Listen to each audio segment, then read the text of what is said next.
ജീവിക്കാൻ ഏറെ കൊതിക്കുന്ന മനുഷ്യരെ കണ്ടിട്ടുണ്ടോ? അല്ലെങ്കിൽ ഇനി എന്റെ ജീവിതം എണ്ണപ്പെട്ടിരിക്കുന്നു എന്ന് തിരിച്ചറിഞ്ഞ് അതിനുവേണ്ടി പോരാടുന്ന മനുഷ്യരെ കണ്ടിട്ടുണ്ടോ? ആ പോരാളികളെ ഞങ്ങൾക്കറിയാം. തിരുവനന്തപുരം റീജിയണൽ ക്യാൻസർ സെന്ററിൽ വന്നാൽ നിങ്ങൾക്ക് അത് നേരിട്ട് കാണാൻ പറ്റും. പക്ഷേ കഴിഞ്ഞ 4 വർഷങ്ങളായിട്ട് ഞങ്ങളൊരു സ്ഥാപനം നടത്തുന്നുണ്ട്, സനാഥാലയം ക്യാൻ കെയർ സെന്റർ.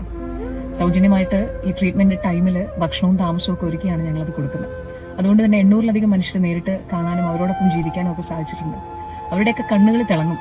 കാരണം ജീവിക്കാൻ കൊതിയാണ്. പക്ഷെ ഓരോ ദിവസവും കീമോയും റേഡിയേഷനും ഒക്കെ കഴിഞ്ഞിട്ട് അവർ തിരിച്ചു വരുമ്പോൾ ആ കൊതിയുടെ ആഴം കുറയും. കാരണം വേദന അമ്മാതിരി അവരെ ബാധിക്കുന്നുണ്ട് എന്നുള്ളതാണ്. വായിലാണ് ഇപ്പോ അർബുദം ബാധിച്ചതെങ്കിൽ ഒരുപാട് കഴിക്കാൻ ആഗ്രഹിക്കുന്ന, ഒരുപാട് കാര്യങ്ങൾ എക്സ്പ്ലോർ ചെയ്യാൻ ആഗ്രഹിക്കുന്ന മനുഷ്യരാണ് അവർ. ഒരുപാട് ഭക്ഷണം കഴിക്കണം, കപ്പയും മീനും ചോറും, അവരാഗ്രഹിച്ച സംഭവങ്ങളെല്ലാം കഴിക്കണം എന്ന് ആഗ്രഹിക്കും. പക്ഷെ തൊണ്ടയിലാണ് ക്യാൻസർ എങ്കിൽ കീമോയും റേഡിയേഷനും ഒക്കെ ചെയ്യുന്ന സമയത്ത് ഗ്രാജുവലി അവരുടെ തൊണ്ടയൊക്കെ ഒന്നും കഴിക്കാനോ ഇറക്കാനോ പറ്റാത്ത അവസ്ഥയിലേക്ക് പോകും.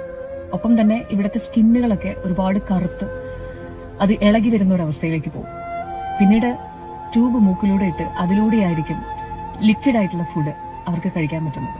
അപ്പോഴും ഓർക്കണം, ജീവിക്കാൻ ഒരുപാട് കൊതിക്കുന്നവരാണ് കുഞ്ഞുമക്കളും. അതെ, ചെറിയ പാവകൾക്ക് വിശപ്പിനായിട്ട് ആ ട്രീറ്റ്മെന്റ് ടൈമിൽ ഒരു ടാബ്ലറ്റ് കൊടുക്കും.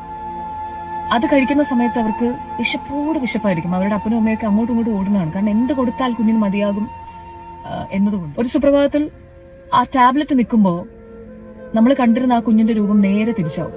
ടാബ്ലറ്റ് കഴിച്ചുകൊണ്ടിരുന്നപ്പോൾ വയറ് ഉയർക്കുന്നു, മുഖമൊക്കെ തുടുക്കുന്നു. കുഞ്ഞിനെ കാണുമ്പോൾ തന്നെ നമുക്കൊന്ന് എടുക്കാൻ തോന്നും, ഈ ചമ്പി എന്നൊക്കെ പറയുന്ന പോലെ. അതേ സമയത്ത് ടാബ്ലറ്റ് തീർന്നു കഴിയുമ്പോൾ ഒട്ടി ഉണങ്ങിയ ശരീരവും വയറും മുഖവും ഒക്കെ ആയിട്ട് ഒന്നും കഴിക്കാൻ പറ്റാത്ത രീതിയിലേക്ക് ആ കുഞ്ഞു മാവകൾ എത്തിച്ചേരും. ക്യാൻസർ അത്രയും മാത്രം മനുഷ്യനെ കാർന്നു തിന്നുകൊണ്ടിരിക്കുന്ന അന്നും ഇന്നും അതെ സാഹചര്യമാണ്.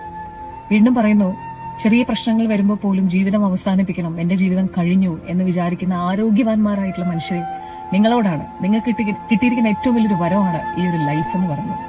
എളുപ്പമാണ് നമുക്ക് ജീവിതം അവസാനിപ്പിക്കാൻ, അല്ലെ?